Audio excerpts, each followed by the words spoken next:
Имате ситуации во Министерство за култура, ненормално високи плати, повисоки плати, имаме ситуации од министри, не идат на работа.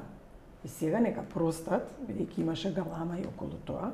Јас слушнав и актерите дека наводно не ми е проверен податокот, дека имале одлични плати. Да, перфектни, имате а немаме продукција, немаме ништо. Имаме ние актери со плати над 120.000 денари, чисто за информација. И јас токму тоа го зборувам. И сега имате ситуација да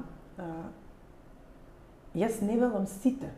Еве, разговарав и ми е вака кажано, ако грешам, нека ме поправат тие од надлежните институции. Вели во МНТ имаме 50 актери, од кои 25 работат, 25 не работат. Што правиме во таква ситуација? Платите кај нив се од почетна 60.000 денари па нагоре.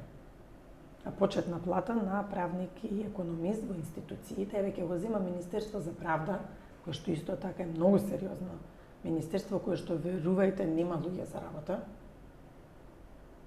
И ќе го зема Министерство за финансии, кое што исто така има огромна обврска, терет, да кажеме, и работа.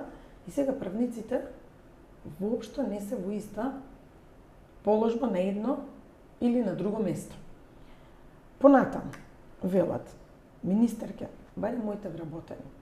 И јас сакам, имам една колешка, која што доаѓа од Кавадарци по потекло и вели, и јас сакам да одам и да работам во Кавадарци како кустос и да земам 72.000 денари плата.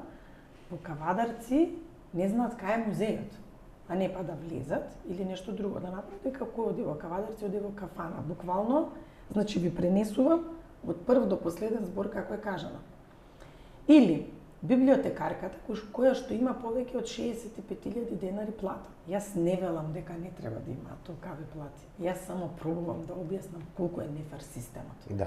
И тоа го дозволила претходната влада. И ние сега сме исправени пред огромни предизвици.